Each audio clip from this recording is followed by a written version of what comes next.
جی السلام علیکم وعلیکم السلام ورحمۃ اللہ قبلہ، ہم وبرکاتہ۔ یہاں پہ موجود ہیں ابھی مسجد کوفہ میں، تو آپ سے اس مسجد کی افادیت، اہمیت اور تاریخی پس منظر ذرا اگر اس کے اوپر آپ روشنی ڈال دیں تو ہمارے لیے بڑا باعث شرف ہوگا پلیز۔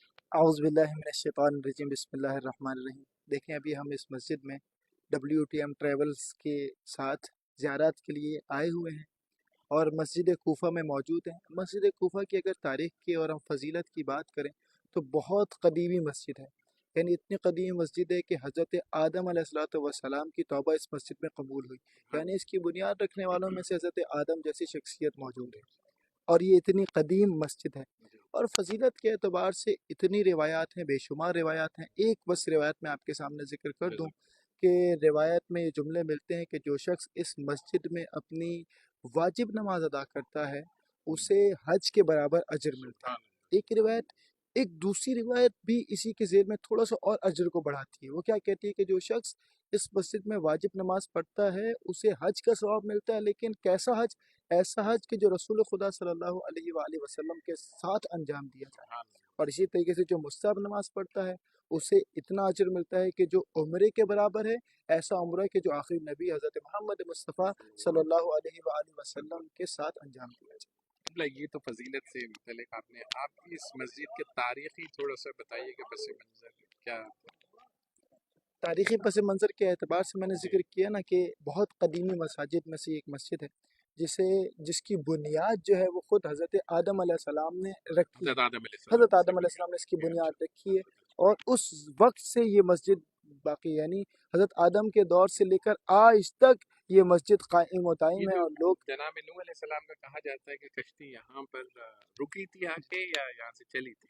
نہیں، نہ کشتی یہاں پہ رکی تھی نہ چلی تھی، بلکہ یہ وہ مقام ہے کہ جب طوفان نوح آیا تھا، آپ کے علم میں کہ عذاب نازل ہوا تھا اور سیلاب آیا تھا، تو زمین میں سے سب سے پہلے جہاں سے پانی نکلا تھا، پھوٹا تھا، تو کوئی نہ کوئی تو مقام ہونا چاہیے۔ تو یہ وہ مقام ہے کہ جہاں پر زمین میں سے سب سے پہلے پانی نکلا تھا اور پھر سیلاب آیا۔ ہم یہاں پہ یہ ٹام دیکھ رہے ہیں، گنبد دیکھ رہے ہیں، اس کے بارے میں بتائیں گے؟ یہ گنبد ہے، اس گنبد کے نیچے جو ہے وہ دو معزز شخصیات مدفون ہیں۔ سب سے پہلی شخصیت مسلم ابن عقیل، کون شخصیت ہے جو کسی تاریخ کے محتاج نہیں ہے، جن کے مقام و مرتبے تک اس کائنات میں کوئی نہیں پہنچ سکتا۔ یہ وہ شخصیت ہیں، سفیر امام حسین علیہ الصلوۃ والسلام، داماد امیر المومنین علی ابن ابی طالب علیہ الصلوۃ والسلام۔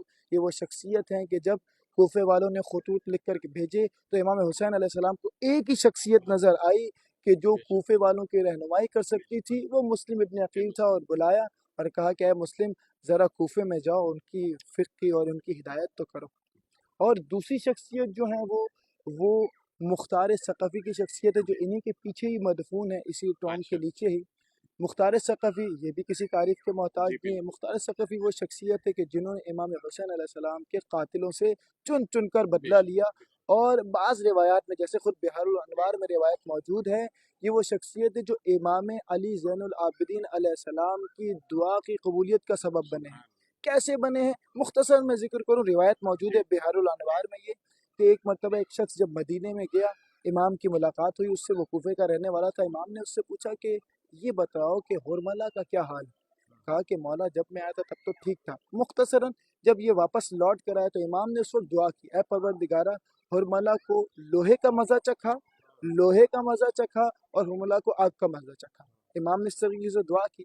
اب مختصراً جب یہ شخص واپس لوٹ کر آیا تو دیکھا کہ جناب مختار ثقفی کسی کے انتظار میں بیٹھے، اور چونکہ جناب مختار ثقفی سے تعلقات تھے ان کے، تو ایک مرتبہ انتظار کرنے لگے تو دیکھا کہ حرملہ آیا، اور جناب مختار ثقفی نے حرملہ کو پکڑا اور اس کے پہلے دونوں بازوؤں کو قلم کیا، پھر دونوں ٹانگوں کو قلم کیا، اور پھر اسے آگ میں پھینک دیا۔ جب یہ کیا تو یہ جو آئے ہوئے تھے ایک مرتبہ مسکرانے لگے اور کہا سبحان اللہ، کلمات کہے۔ اب مختار ثقفی بھی جانتے تھے تو ایک مرتبہ جو ہے نا وہ ان کی طرف متوجہ ہو، کہا کہ بتاؤ یہ تم نے کیوں کہا؟ کہا کہ وجہ یہ ہے کہ ابھی میں امام زین العابدین علیہ السلام سے ملاقات کر کے آ رہا ہوں، اور انہوں نے دعا مانگی تھی کہ پروردگارہ حرملہ کو جو ہے نا وہ لوہے کا مزہ چکھا، تو میں نے دیکھا کہ تم نے اس کے ہاتھ کاٹے۔